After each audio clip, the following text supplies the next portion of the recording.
kasih buat kesempatan yang diberikan buat saya untuk merenungkan firman Tuhan pagi hari ini.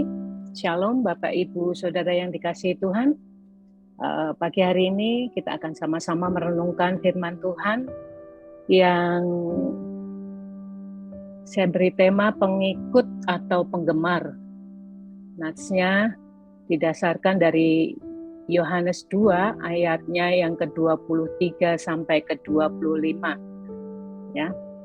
Pengikut atau penggemar yang nasnya didasarkan dari Yohanes 2 ayatnya ke-23 sampai 25. Saya akan bacakan bagi kita semua.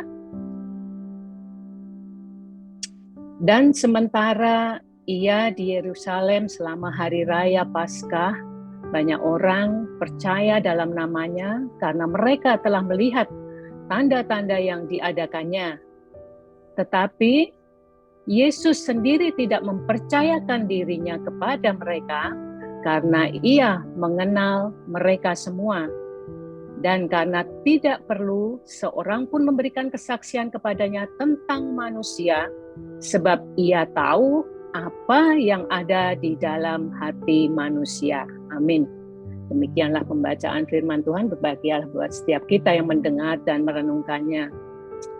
Nats yang kita baca kali ini dilatar belakangi oleh pelayanan Tuhan Yesus di Yerusalem selama hari raya Paskah. Banyak orang Yahudi yang berkumpul di Yerusalem pada perayaan-perayaan Paskah ini dari beberapa daerah sekelilingnya pada waktu itu, dan ketika Yesus mengadakan mujizat di sana, banyak orang yang menjadi percaya. Jadi ketika Tuhan Yesus melakukan mujizat atau melakukan tanda, mereka menjadi percaya. Dan selama Yesus mengadakan mujizat di Yerusalem pada perayaan Paskah itu, banyak orang percaya, namun justru dikatakan di dalam ayatnya tersebut, ya, Yesus tidak mempercayakan dirinya kepada mereka karena mengenal mereka. Dan Yesus pun tidak memerlukan kesaksian dari manusia karena Yesus tahu apa yang ada di dalam hatinya manusia. Jadi seringkali orang terjebak oleh situasi ketika melihat sebuah fenomena yang begitu luar biasa, semisal melihat mujizat yang sedemikian rupa terjadi, kemudian membuat orang mudah sekali percaya. Jadi sebelumnya perlu kita pahami, perayaan Paskah merupakan perayaan satu hari, perayaan yang mendatangkan begitu banyak orang Yahudi ini ke wilayah Yerusalem, ya. Dan di dalam tradisi keagamaan Yahudi pada masa itu kan ada beberapa hari raya besar yang memang mengundang banyak orang datang, seperti Paskah, seperti Pantekosta, hari raya Pondok Daun, dan lain sebagainya. Jadi pada waktu hari raya itu Yesus mengadakan Paskah di sana, yang dalam ketika Paskah itu Yesus mengadakan mujizat di sana, dan mujizat ini di dalam kosakata Injil Yohanes dikatakan sebagai tanda. Jadi mujizat ini di dalam kosakata Injil Yohanes dikatakan sebagai tanda. Dan hal ini bukan tanpa alasan, karena Injil Yohanes ini ingin mengajarkan kepada orang-orang bahwa yang terpenting bukan kehebatannya, bukan spektakulernya sebuah tindakan, tetapi lebih kepada fungsinya atau maknanya. Dan mukjizat harus dipahami sebagai sebuah tanda yang membawa seseorang ini kepada Yesus dan mengalami sebuah perjumpaan pribadi dengan Tuhan sebagai Tuhan dan Juru Selamat. Dan itulah sebabnya dipakai kata tanda, bukan mukjizat. Karena Yohanes ingin mengajarkan bahwa mukjizat itu tidak boleh sampai kepada diri sendiri, seperti itu, ya. Dan pada waktu melihat banyak mukjizat yang terjadi ini, banyak orang langsung percaya gitu. Dan kalau kita pandang dalam kacamata secara umum, pelayanan Tuhan Yesus ini adalah sesuatu yang sangat berhasil gitu, ya. Dan di situ dikatakan banyak orang percaya. Kalau di dalam teks Yahudinya dimaksudkan banyak orang percaya di sini adalah, jadi selama Yesus mengadakan mukjizat, banyak orang percaya, melakukan mukjizat lagi, banyak orang percaya, dan begitu seterusnya. Dan kalau kita lihat sesuatu ini seperti sebuah kebangunan rohani yang luar biasa.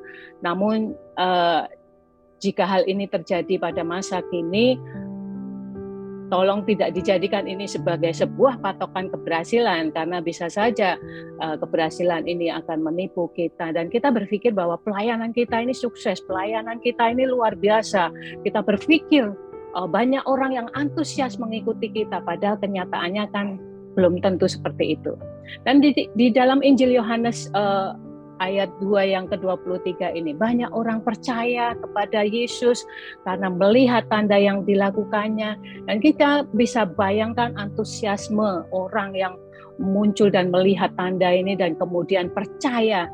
Namun kalau kita baca di ayat ke-24, justru dikatakan bahwa Yesus tidak mempercayakan dirinya kepada mereka. Jadi banyak orang percaya kepada Yesus, tapi Yesus sendiri tidak mempercayakan dirinya kepada mereka. Mengapa demikian?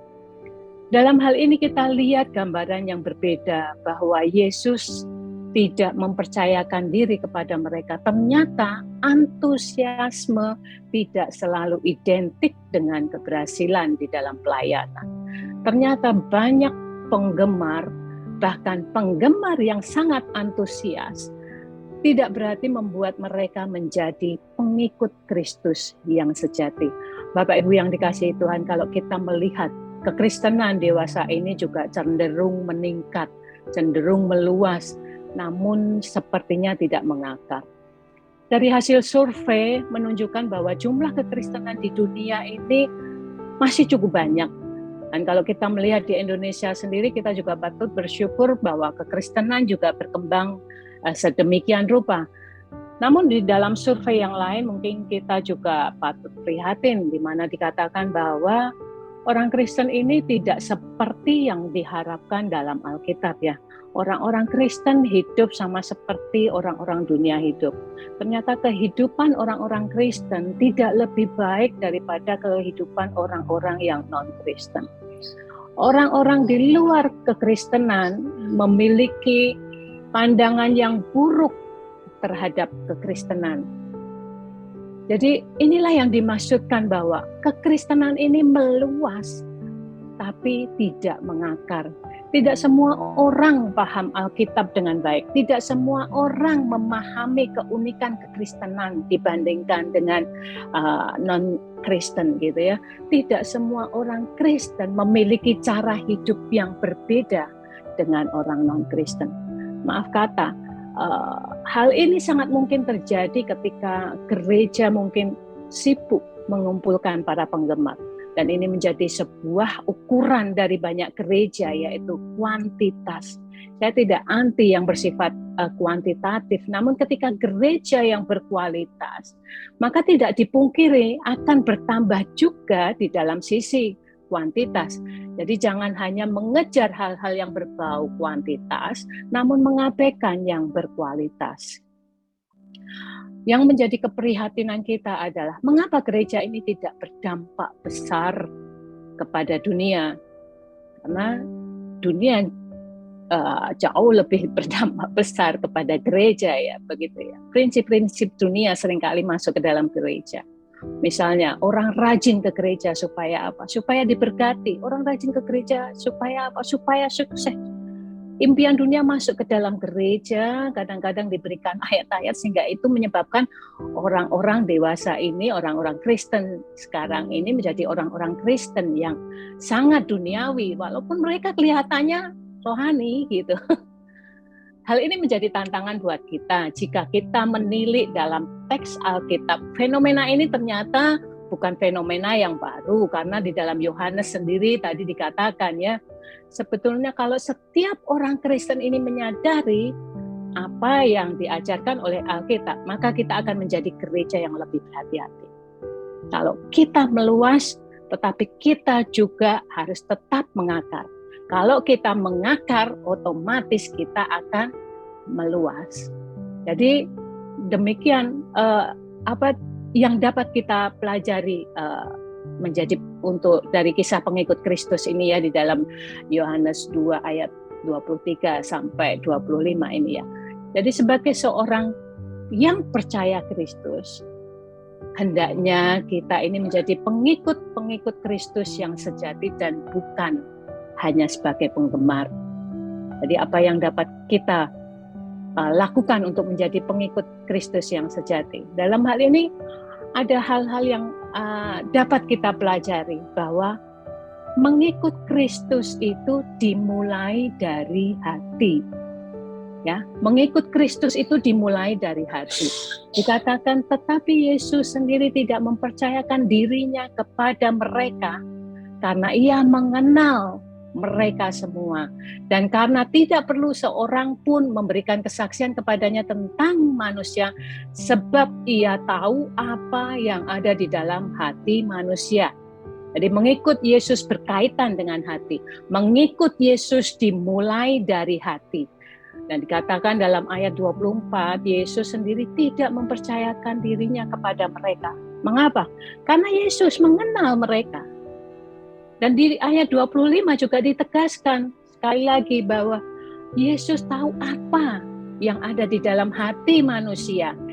Yesus tidak memerlukan kesaksiannya manusia. Jika kita perhatikan cara penulis Injil Yohanes ini memberikan penekanan, seharusnya tanpa ayat yang ke-25 tadi sudah jelas ya yang dituliskan di ayat 24. Tetapi mungkin ada orang yang berpikir bahwa Yesus mengenal mungkin karena dia temannya, sahabatnya, tetangganya gitu, dalam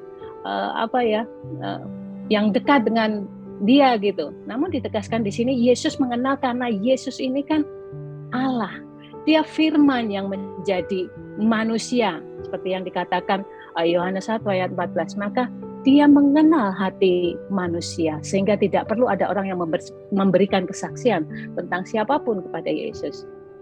Jadi mengikut Yesus ini berfokus kepada hati, karena pada dasarnya inti persoalan manusia itu ada di dalam hatinya. Seringkali tanpa kita sadari dalam hati kita ini mungkin banyak berhala gitu ya. Kelihatannya orang percaya kepada Yesus, tapi sebetulnya Yesus ini bukan jadi Tuhan di dalam hatinya, karena yang dituhankan mungkin hartanya, kekayaannya, kesuksesannya, dan lain sebagainya gitu. Dan manusia memakai Yesus hanya untuk mencapai ambisi-ambisi yang ada di dalam hatinya. Sehingga kalau kita ini harusnya melakukan pemuritan yang benar, itu harusnya berfokus kepada hati. Karena hati manusia ini penting. Tuhan mau melihat kedalaman hati orang, seperti dicontohkan di dalam nanti ayat pasal selanjutnya di Yohanes 3 gitu ya. Kita akan melihat ada satu orang yang kedalaman hatinya ini dilihat oleh Yesus, yaitu Nikodemus. Nikodemus ini seorang yang sangat baik hati dibandingkan orang-orang Farisi yang lain yang menentang Yesus seperti itu ya.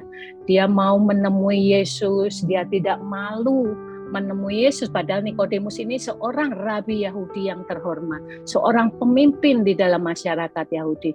Namun dikatakan bahwa Nikodemus mengakui Yesus sebagai rabi dan percaya bahwa Yesus datang dari Allah.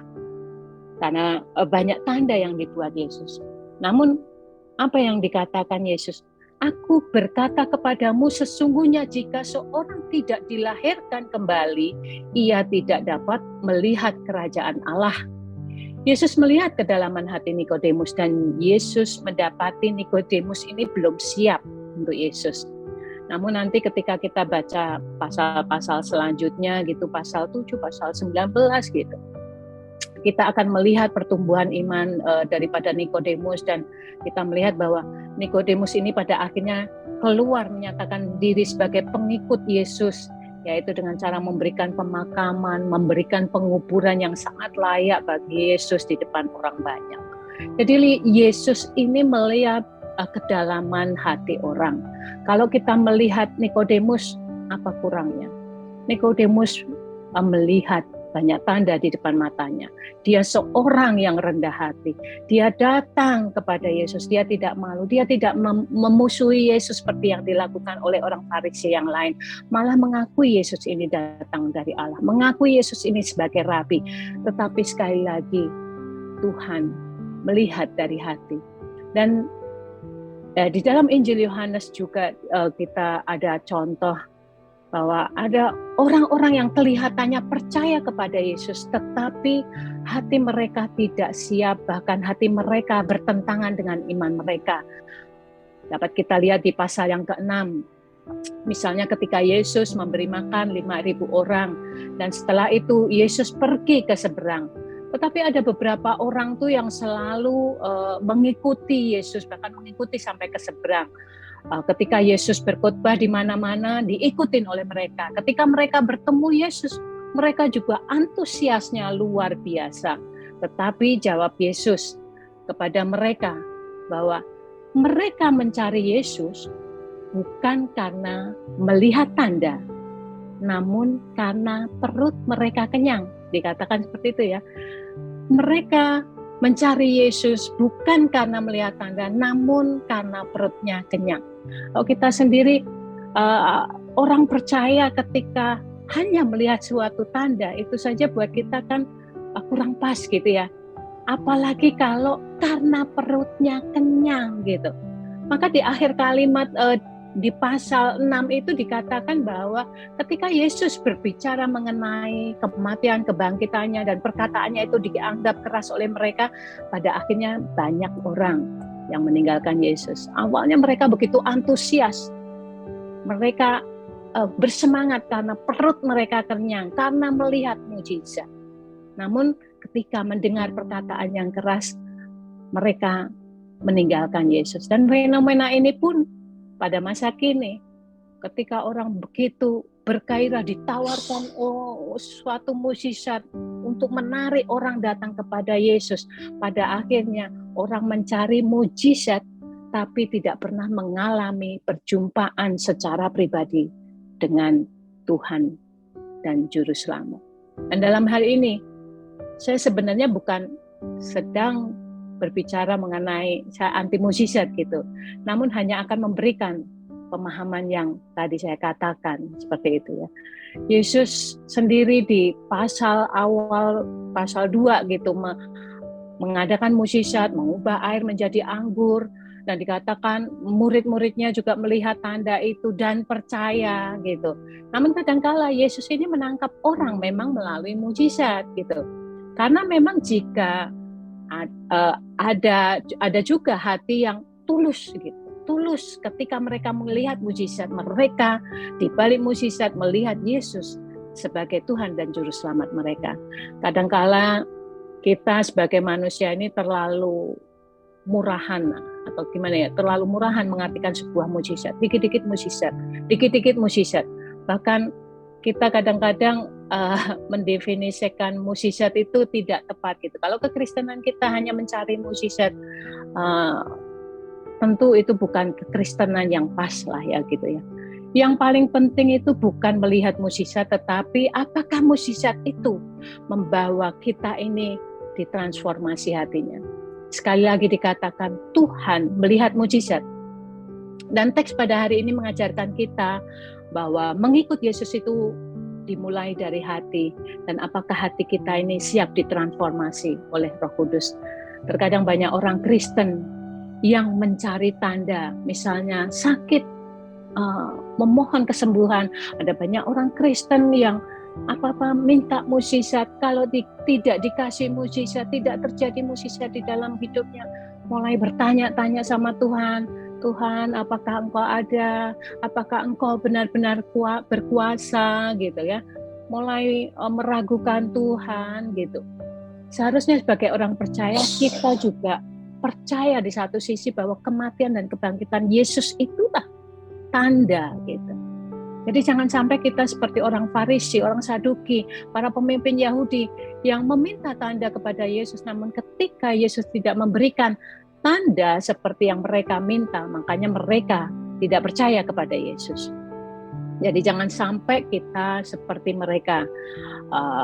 Misalnya ada satu contoh gini, seorang pelayan Tuhan yang sudah lama melayani di sebuah gereja gitu, sempat meragukan Tuhan karena sudah begitu sering berdoa,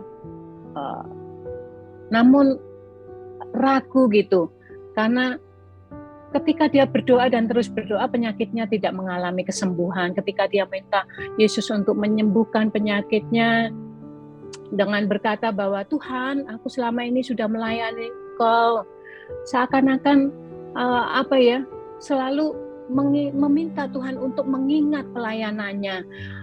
Bahkan berkata bahwa jika Engkau mengasihi aku Tuhan, berikan aku kesembuhan gitu ya. Dan kalau kita melihat kasus seperti ini, kita melihat sikap hati orang tersebut yang melayani hanya supaya mendapatkan berkat Tuhan. Dia melayani supaya mengalami kesembuhan. Dia sedang melakukan sebuah transaksi dengan Tuhan. Dia bukan sedang membangun relasi dengan Tuhan. Tidak ada salahnya berdoa, tapi hindari motivasi untuk keinginan dan bukan kehendaknya Tuhan. Jadi yang harus kita ingat bahwa ketika kita melayani, kita harus lebih dahulu dilayani. Ketika kita melayani, kita harus lebih dulu melayani. Dan kita mengasihi karena kita ini sudah lebih dulu dikasih. Kita melakukan sesuatu kepada Tuhan karena Tuhan sudah melakukan segalanya jadi buat kita. Jadi janganlah kita melakukan transaksi gitu ya. Kita tidak boleh mengukur kasih Tuhan berdasarkan kesembuhan, berdasarkan mukjizat, berdasarkan kesuksesan yang kita alami. Jadi apakah kita ini menjadi pengikut Kristus yang sejati? Pengikut yang berkomitmen, bukan cuma penggemar ya. Apakah kita ini pengikut yang sejati? Kita benar-benar menjadi pengikut yang sejati, menjadi disciples of Christ, menjadi murid-murid Kristus yang siap kemanapun Yesus pergi, siap menyangkal dirinya, yang tahu dan menyadari bahwa diri kita ini milik Tuhan, yang berani tampil apa adanya dengan segala permasalahan kita. Namun semua itu kita tentu akan menjadi kuat dan kita menjadi berharga di mata Kristus, yang berani siap sangkal diri, pikul salib dengan semua persoalan kita, dengan semua tantangan, dengan semua harga yang harus dibayar sebagai pengikut Kristus. Ketika kita menjadi pengikut Kristus, kita datang dengan kekuatan, kita menjadi pengikut Kristus. Kita dengan kekuatan Kristus, kita akan menjadi sama seperti Kristus. Bapak Ibu yang dikasihi Tuhan, demikianlah renungan firman Tuhan. Sebagai orang percaya, hendaklah kita ini menjadi pengikut Kristus yang sejati dan bukan hanya penggemar. Tuhan ini mengenal hati manusia. Tuhan memahami kedalaman manusia, kedalaman hati manusia. Oleh karena itu, hati kita ini perlu ditransformasi oleh Roh Kudus agar kita ini selain melihat tanda, namun kita juga menjadikan tanda itu membawa kita mengalami sebuah perjumpaan pribadi dengan Tuhan sebagai Tuhan dan Juru Selamat kita yang hidup. Demikianlah firman Tuhan pada pagi hari ini, kiranya semua ini dapat memberkati kita semua. Amin.